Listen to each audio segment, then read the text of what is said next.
Hi class, welcome to week 5. We are over halfway done, which is really exciting. Um, I'm really looking forward to reading your papers. I hope that extra week was helpful to you and that you found maybe a little extra time to be beneficial to um, gathering information, talking to family, maybe finding people to work with you, things of that nature.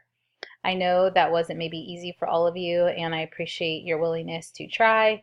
I found just the one paper that I got to read from someone who already submitted it to be very interesting and informative. Um, so I really did enjoy reading it. So I look forward to looking over the information you guys discovered about your families, and maybe you saw it informative for yourselves as well. Um, we're looking this week into something that is very common, something that you're all very familiar with, probably cognitive behavioral therapy and emotional focus therapy and ACT and mindfulness and all those kinds of things. Um, these forms of therapy are used widely with couples, families, kids, things of that nature, which makes these theories very useful and easy for people potentially. Sorry about that. Siri seemed to think I was talking to her and I wasn't. Um, so anyways, with cognitive behavioral therapy, remember, um, we use this on an individual basis as well as in a family setting. And so you can have, we have the ABC model that we are familiar with, right? So our activating thoughts turn into our behaviors, which turn into our belief. I think this concept works so well with people because it's easy to understand, makes sense, makes complete sense to them. And I think that's part of the buy-in with any sort of therapy, right? Whether it's psychodynamic or structural, strategic, or cognitive behavioral, mindfulness, you want your clients to buy in. What's going to help them buy in is you. You're the selling person. Not to make therapy like sales. It's not sales at all. But you are the person that's helping them believe in something that they themselves couldn't do without you. Okay? Um, and you need to believe in whatever you're doing as well, because it's not super, if you're uncertain, it's not very, doesn't make your clients feel good. And especially when it comes to family and couples, if you're dealing with a couple already, they might be in a very negative situation. So they're um, already kind of on the maybe the depths of despair, on their way to divorce. You need to be certain of what you're doing and that you believe that these techniques, if done properly or done, if it's up to them to follow through and to really do what you're saying, but if done, that they would be beneficial. So I just wanted to share that with you as we get started in here. Um, Hopefully you'll find this informative. A lot of this you may be like, oh yeah, that makes sense. I already kind of know this from an individual perspective. But these forms of therapy are very useful in a family. This is where we see a lot of the parenting stuff, right? Like the token economy, um, the behavior charts, negative reinforcement, positive reinforcement, things that we use in a classroom setting to help kids with behaviors and wanting different outcomes. So we're looking for a way to potentially assess for behavior, target behaviors you want to change, educate, and then replace behavior with something else. Okay. So the therapeutic relationship is can be the educator, the person that's informing them about things, trying to educate. I truly believe, and this sounds so lame, and some of you may not even remember this, but there used to be on NBC, I think it was like a star that went across the screen, and it was the more you know. And I saying all this to be said that I truly believe knowledge is power. The more you know, the more you understand, the better off you are. And so if we can inform our clients and educate them on what's going on, I think the better off they'll be, you know? It's not going to hurt them to better understand what's going on in their family system. Empathy to build rapport, of course. You're going to give them practice, things to practice on, things to write down. There's a lot of homework potentially in cognitive behavioral therapy, and that's where I'm saying it's not totally on you, obviously, success. We are not the drivers of um, therapy. I had a trainee in my office, and I was explaining to them Um, you are not responsible to fix the situation. I think there was a session where she was feeling like it wasn't going anywhere, the person wasn't giving a lot of information, and I think she felt this pressure of like, what's the point? So like maybe we don't need therapy kind of thing. And I had to educate her in the sense of you shouldn't be working harder than your client. However, just because they're not going in a direction or doesn't seem to be at the speed you're going doesn't mean that we automatically stop. Okay? We are not the drivers of the car. We are the passenger. Sometimes we're afforded the ability of the front seat. A lot of times, initially, maybe we're afforded the ride from the back seat. We don't want to be backseat drivers. We want to come alongside and join. There's no greater joy and reward than coming alongside people in their worst possible places in life and walking through that with them. I find it to be an honor and a privilege and not something to be taken lightly. So, with all this being said, with us educating them in cognitive behavioral therapy, with us teaching them things, it's ultimately up to them to do the driving. Remember, we're not driving the car for them. So you might be able to be like, hey, let's get on this car, let's go on this road trip. But if they decide not to keep driving, that's on them, man. You know? And sometimes I think as clinicians we can take on that pressure, and that's where you have to be like check yourself before you wreck yourself, kind of thing. Okay, so we're gonna want to figure out what is the problem. What's the baseline of it? What's going on in the family? What's going on with the couple? Maybe what's reinforcing the behavior. We talked about ABCs, thoughts, behaviors, beliefs. I'll literally write that out for clients. I'll draw a triangle, say, okay, what's your thought? What's the behavior? What's the belief? Just so that they can visually see it and see what they're doing to themselves. Again, trying to come up with goals. We need to identify what they are and what would be best for them to work on. But again, we want to find, from a data perspective, we want it to be measurable. Like, how do we know this is going to be better? We'll know this is better by this, that, and the other. Okay, so how are we going to see that in the family? And then really establishing goals that are, pertain to them, would be helpful to them, everything of that nature.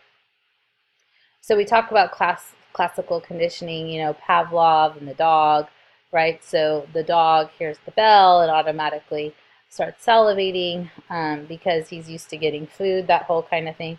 Same thing, right? Same concepts. We get reinforced we can get reinforced in a positive way or a negative way because we don't do anything we don't get anything out of. So rewarding behavior in the direction of the desired way we want to go. We want to be able to ring the bell, and your kids come to you and be like, yes, mom, versus ignoring you. And maybe the first few times they say you ring the bell and they come, you give them a sticker, but maybe after that you don't have to give them the sticker anymore, right? That's that whole kind of concept. And, that's a very broad way of saying it just for explaining, but that's kind of why we do behavior charts, right? The goal is we're doing this right now, but hopefully we won't need the chart and they'll just want to behave, right? Because we're not going to give them Dollar Tree prizes for the rest of their lives. And I have to always explain that to parents. I'm like, look, I'm not asking you to spend a lot of money here. Like, don't be fooled by your kid who's telling you to take them to Toys R Us with a prize box, okay? Go to the Dollar Tree, get a sticker. Like, it doesn't have to be anything extreme for the reward system, Maybe it's getting to watch TV. Maybe it's getting to play their gaming system. Maybe it's going on a special, like going to get a scoop of ice cream. Like, I don't know what it would be for every family, but don't be manipulated by your children into getting like gigantic prizes. So we talk about positive reinforcement, negative reinforcement, positive punishment, negative punishment. These are things that we would educate parents on to change the dynamic of their parenting and their relationship with their children. And going back to some of these things with positive negative reinforcement, ultimately with kids in general, and I'm not just saying this from a cognitive behavioral perspective, this even goes with me and my parenting. I have a bunch of little people that live under my roof. You have to be consistent. You aren't consistent, it's not going to work. It's great to be on fire to do something. It's great to do it at the beginning and be very excited about it. You don't keep it going, it's going to fade out. It's just life. That's how it is. So it's ultimately up to the clients to stay consistent even when it's hard. When we're changing something in a family, again, regardless of model we're talking about here in general, or changing something in a family, it's not usually easy because it's uncomfortable. It's easy to go back into old habits. So, it's probably going to get harder before it gets easier. Just a heads up. So, trying to stay positive, kind of like I'm talking about. Encourage positive reinforcement to increase desired behavior with children. So, encouraging them, not constantly looking at the negative things, but looking at the positive things. Increasing compliments, saying, wow, you did this really well today. So it's not all about their negative behavior, because some kids, that's a way of them getting attention. Even though it's negative attention, it's attention. Again, contingencies, contracts, we're going to write this down. This is something you're agreeing to. You know, if you maintain a certain GPA, you'll get to stay out longer. Privileges being gained, privileges being lost. So these are all incentives for kids potentially. Token economies, like I mentioned, the chart systems. They do these a lot of times in schools. There's now behavioral interventionists at schools to help kids with, like stopping negative behaviors in the classroom that maybe suck the time of the teacher or distract other students, things of that nature. And so they have a point system, card system. My kids are in dual immersion, and so pretty much every teacher has a standard of some sort of card that they move. My kids is called a gaucho. And they usually have like a color. So you move your gaucho once, not a big deal, but you move it again, there's something else that happens. You move it again, something else that happens. And what's interesting in my son's class now, he's in second grade, if he has to move his card twice, he has to write a letter of what he did, why it wasn't okay, and then he has to give it to us to sign. So kind of incentive to not get your card moved twice, But I like the concept of taking responsibility for what wasn't okay. I like that concept. So again, behavior exchange, quid pro quo, mutual behavior exchanges, help partner negotiate relational roles. If you make dinner, I will do the dishes. Balance with more effective techniques to avoid framing marriage as a business deal. Giving versus receiving. Have each partner select a behavior to give rather than have each ask for what he or she wants. Especially with couples, I think trying to figure out compromise. Compromise is not win-lose, it's win-win. Okay? And so I think just trying to really navigate how do we do conflict, how do we manage if we can't come to a common ground, what's the best next option. Maybe it's not your option or my option, it's a totally new option. But you can't be heated and angry in the midst of those kinds of situations. You have to be calm and willing to talk. That doesn't happen a lot with a lot of people. So navigating this is huge. Communication training. Begin with the positive, single subject, specific behavior problems, describe impact, take responsibility. Taking responsibility is huge, not only with children, but with grown-ups, right? How many people do not take responsibility for their actions? Avoid mind reading, if only, disallow verbal abuse, all these kinds of things, very important. And, you want to make sure, and this has kind of been the theme of the week, it's a theme in my household, it's a theme in every household. Not agreeing is okay, not that we like it, but feeling understood is important. And in order to be understood does not mean people have to agree with you, and I think that's misunderstood a lot. We feel, well, if you agree with me, then you understand me. Well, I can perfectly understand you without agreeing with you. And I think sometimes that gets misunderstood or gets tangled up in the mix of things. And so that's just something to think about. Teaching clients psychological and relational principles. We already mentioned this. This can be biblical principles if the family comes from a Christian perspective. You could suggest a movie to watch. All different kinds of things. I actually was just watching a movie last night, Beautiful Boy. It's kind of old, based off a book. I think it's called Tweaked. It's about, addiction. I hope you guys are enjoying my fall shirt. I got to wear it to church today. My Jack Skellington fall shirt. Anyways, it was so heavy because, addiction isn't easy. Not for anyone involved, for the addict, for the family. And it was a huge depiction of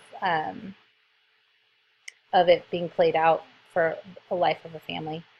Super heavy, super convicting to be praying for my children, um, just praying for whatever their struggles may be, praying for, just all kinds of things regarding the family. But movies can do that. Movies can bring out feelings, can bring out conviction, can bring out maybe a scenario that seems similar and the heaviness that maybe needs to be discussed, but it brings it out within yourself. And so, what can a movie do? A movie can do a lot. Can do a lot. Can be very heavy. Can be very like, how I really relate to this character. So not to downplay it, it can be very useful for some, you know. Irrational thoughts. Irrational thoughts are huge with cognitive behavioral therapy, right? And when we're irrational, we're usually in the past or we're in the future. And this is where mindfulness comes in. We're not in the present. And so mindfulness is a spin-off of cognitive behavioral therapy, right? Solely seeking to be in the present. So we're not getting all caught up in all this other stuff, all these unknowns or things we cannot change. We are caught up in the here and in the now. And that's huge, being in the here and now. It really is. It's really huge. Because, we miss out on so much because we're not grounded, right? We're not 2 feet on the ground focused. We're distracted, And so with mindfulness, our goal is to be present, be face to face, be with you in this moment. If we were all very mindful of our family lives, we would be such better parents, such better husbands and wives. We'd be better friends, better daughters, better sons, because we'd be here, And there's so much in our culture that causes us to be distracted from the here and the now. And so this theory is encouraging people to be in the here and the now. And there's a huge, and it comes from like a Buddhist background, but can be very much used in a Christian context. I think mindfulness, there's a lot of meditation, really being in tune with your senses, sight, sound, touch, taste, which I find to be really helpful with grounding. If you can be in touch with your senses, then you can be in the present. And a lot of times people, when they're caught up in a headspace, like I said, they're not in the present. And so getting in tune with like a sip of water or a picture on the wall or feeling something in your hands will help you get back into where you need to be. But there's a huge form of therapy, emotional focus therapy, that's used a lot with couples. There's a book called Hold Me Tight by Ruth Johnson, I believe is her name. And the whole thought process is, when love feels challenged, this is how I behave. And so it's talking about really getting back into what's causing love to be challenged, and then people go off these reactions versus dealing with the core issue of, I felt not loved in this moment, so I acted out. Very popular with people. You'll see it a lot, and a lot nowadays, and it's a very structured process. So it's not all about the past or the future. It's about the here and now. About being able to handle both good and bad things, and not having judging other people or yourself. Develops the ability to experience mind and action from the positive of an observe. Allows for greater conscious choice, reduces emotional reactivity, bringing it down a notch. So you're being in tune with your breathing, just really kind of getting in tune with your body. And our body, I believe God created us as very holistic beings, and I think it's important for us to be connected. Like our body has very somatic symptoms, right? Like a lot of times people with anxiety have, heart palpitations, they'll get hot, stomach problems, tension in your back, neck, in your stomach even. And this form of therapy really gets you in tune with your body. So why am I feeling this way? Let's look into it. Let's try to release that. Some great mindfulness guided imagery stuff. I think it's Jon Kabat-Zinn. And you could do this even in a family setting, right? It's like guided imagery. It's called Leaves on a Stream. That's one of them. But just talking about wherever you are, be all there, and that's a hard concept. I'm not all there all the time. I have this new like word search app. And it's easy for me. We're sitting watching TV, which is also mind numbing, but at least we're all sitting there together watching, and I can be on the word search app. So anyways, all this is great stuff. I think you'll find it very helpful. There's a ton of information on here, but I kind of just wanted to hit the basics. I hope that you guys enjoy this. And we're, like I said, we're almost done. Again, week 8 either won't be a live lecture, nor do you have to do discussion board. I'll give you all credit. Have a great week, and I'll talk to you later.